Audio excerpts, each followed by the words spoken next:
So once again, it is that time of the year. It is time to do the Smartphone Awards of 2018. So I've been thinking about this. I've been looking forward to it, and I've been contemplating my awards and the choices that I'm gonna, make for the last couple of weeks. And finally, I think I have it nailed down.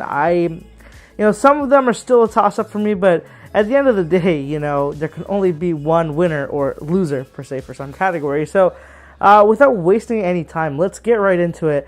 And I'm going to start off with my Old Reliable Award. So last year, if you guys remember, the Old Reliable Award went to the iPhone 8 Plus and 8 because they were very familiar in design. They got the job done well, and they were really good phones. But they were not interesting. They didn't push too many features forward, but they were the perfect version of that particular design possible. So this year, I'm going to give that award to the Samsung Galaxy S9 and S9 Plus. So the S9 and S9 Plus are actually really, really good phones, but they really didn't push the envelope way too forward. They fixed a lot of issues that the S8 had. The S8 was way more groundbreaking, but the S9, S9 Plus, they kind of stayed on the same course, just tweaked a little things here and there, and that was it for them. But that doesn't mean that they're bad phones in any way. They are really, really good phones, and that's why they get the Old Reliable Award for this year. So moving on, let's talk about the least innovative smartphone of this year. Now, least innovative does not mean a bad phone in any way. It doesn't mean that the phone's not good. It just means that compared to last year's version, this year there just isn't that much to talk about, and therefore it is not as innovative. And I'm pretty sure you guys saw this coming from a mile away, but the least innovative of 2018 is the iPhone XS and XS Max. The XS and XS Max are both really good phones, but let's face it, they're not that different from the iPhone X. Barring the camera update, it really isn't pushing anything further along. The XS Max at least has the larger display, but the iPhone XS is just the same as the 10, and honestly, if you have the 10, there's really no incentive to upgrade at all. Moving on to the opposite, most innovative this year. Now, this smartphone is actually not on this table. I looked into buying it. The problem is it's not sold in the US, and to buy it, it would be a gray market purchase, and they were really expensive. So I decided that I was going to take a hard pass on this one, buying it, even though I wanted to, and that is the HUAWEI Mate 20 Pro. And the P20 Pro gets honorable mention because it is very similar to the Mate 20 Pro. But the HUAWEI Mate 20 Pro has so many cool new things going for it. It has that awesome two-tone back color. It has the textured back. It has 3 cameras that are actually usable. It has a normal, wide, and telephoto lens, all useful. It has reverse wireless charging where it could charge things up.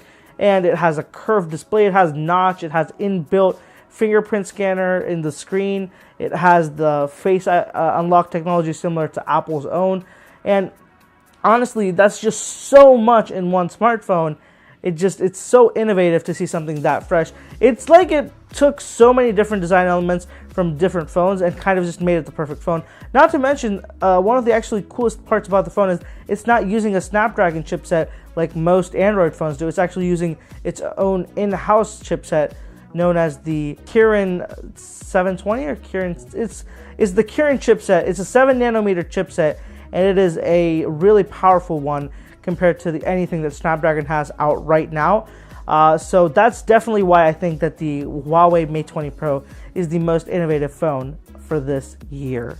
Moving on, let's start to get some controversial topics going, and let's talk about the most overpriced phone of this year. Now, you guys might be thinking the easy jab would be the iPhone XS Max, but the thing is, the XS Max is expensive, but I can see the price being slightly justifiable in ways. The one that I can't justify is the Google Pixel and Google Pixel 3 XL. I'm sorry, the Pixel 3 and Pixel 3 XL. Both of these phones are priced way above what they should be, and Google realized it because the phone hasn't been on sale for more than 3 months, and the phone has already been discounted twice in 2 different times. It was discounted near Black Friday. It was discounted again for the entire holiday period. I'm not sure if it's still running, but At $800, it is not worth it. That I cannot believe that Google thinks that they can charge $800 for the smaller Pixel 3. It's just not worth it. That's just crazy to me. The camera is amazing, but the rest of the phone just doesn't do as much. It's just plain Android with a decent it's average hardware for the other part, which really makes it hard to shell out $800 when you're only getting a good software experience. And honestly, for good software experience, I would personally prefer iOS over Android. But again, there is that niche of people, but I personally think that $800 is way off. They should have kept it at $650, which the last Pixel was priced at. So Pixel 2 started at $650, which I expected this to carry over, but $150 on top of that is mind-numbing to me. I cannot believe that Google thought that this was a good idea. So let's move on to the biggest surprise of this year. What phone on this table surprised me so much? And I think that for something to surprise you, you don't expect much from it. In fact, the opposite. You're kind of hating on it from the beginning. And that phone for me was the OnePlus 6. Not the 6T, just the OnePlus 6.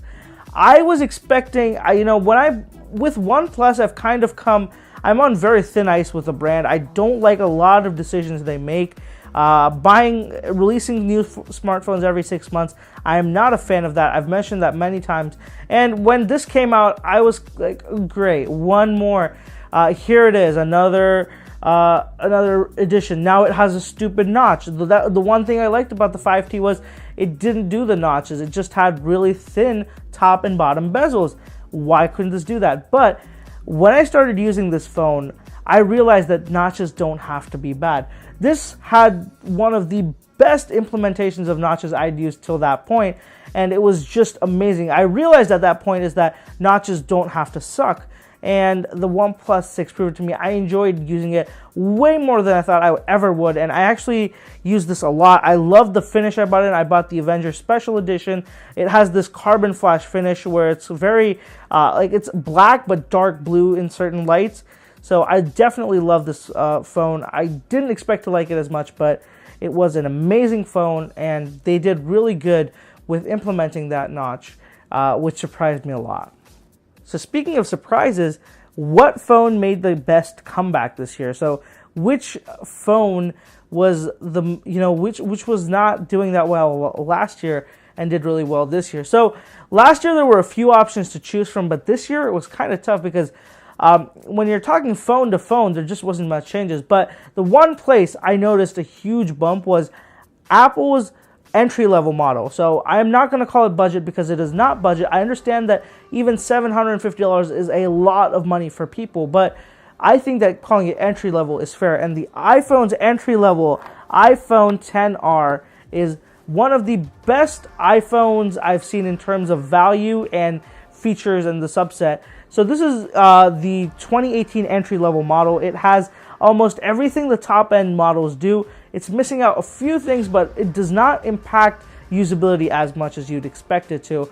This is a very good phone, and compared to last year's very boring entry-level iPhone 8, which was just the iPhone 6 design carried over again and again, I think this is a huge step up and definitely one of the best comebacks of this year. So adding fuel to the fire, let's talk about the biggest disappointment of this year. So what phone was I looking really forward to, but had my hopes and dreams and everything crushed when it was announced? I think that this one is pretty obvious, but if you guys didn't know, it was the Google Pixel 3 XL, not the smaller one, the XL.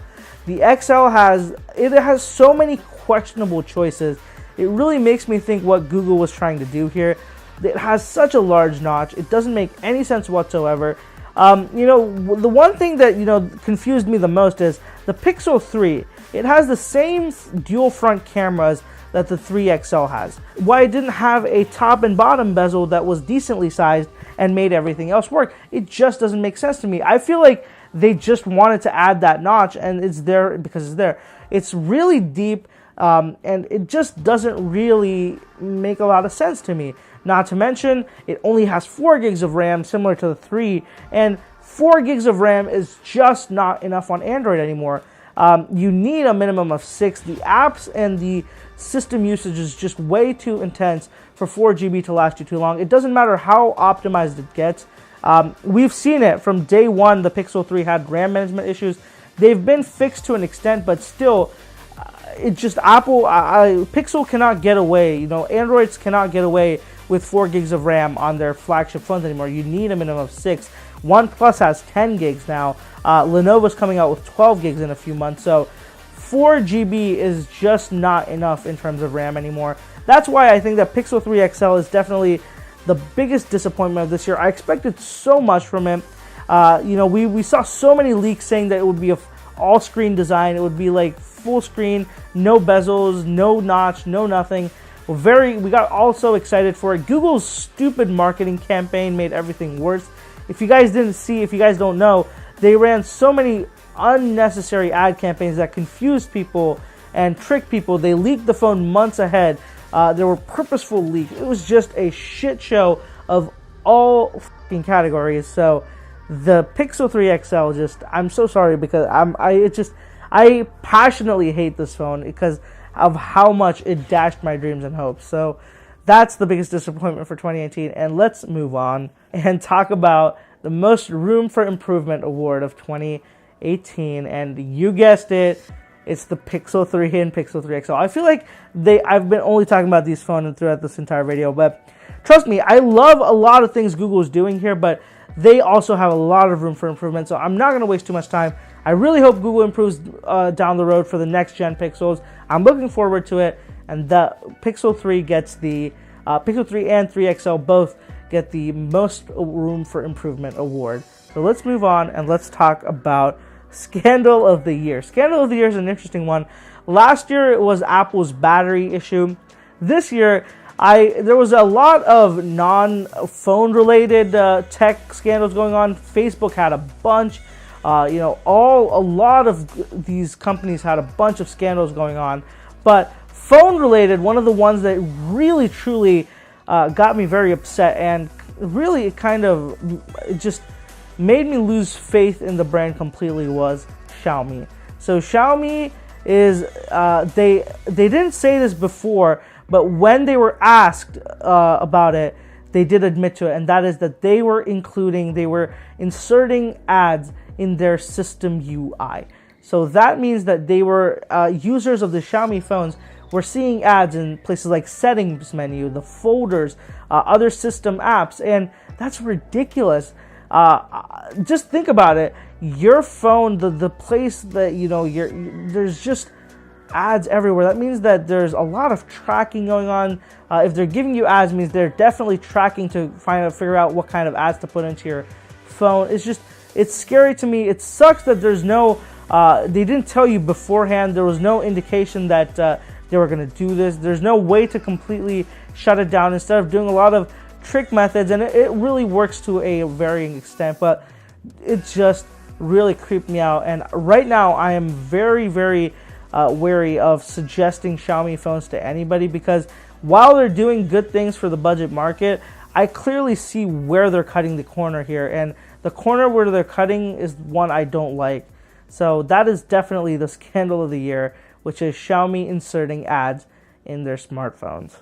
So here it is, the one we've all been waiting for, the Technica 2018 Smartphone of the Year award. Now, it's impossible for me to pick just one, so the easiest way to do it, split it into the best iOS, best Android phone. And iOS, I was surprised, but this one, hands down, 2018 goes to the iPhone XR. The XS Max is fine, but it's not award worthy. It's not Smartphone of the Year, where the XR does a lot of great things. The price point it starts at, for what it gives you, I think that it's very reasonable. So for me, the 2018 Smartphone of the Year iOS is the iPhone XR. And now, the really interesting one, and I might get a little bit of hate for this, but I think this is, this is completely personal preference. If that hasn't been clear throughout this entire video, I am not being 100% objective. I'm being very subjective. This is a lot of my own thoughts and my opinions going into this award. So this one is, for me, the 2018 Audio Technica Smartphone of the Year Android goes to the Galaxy S9. Not the S9 Plus, the Galaxy S9, the smaller one. I think that this is one of the best Android phones you can buy, even now, right now, with so many new phones out. I think this is amazing. The design is really, even right now, I think one of the best designs on the market. This titanium gray I have is just the best color I've ever seen on any smartphone. There's just, there's no notches.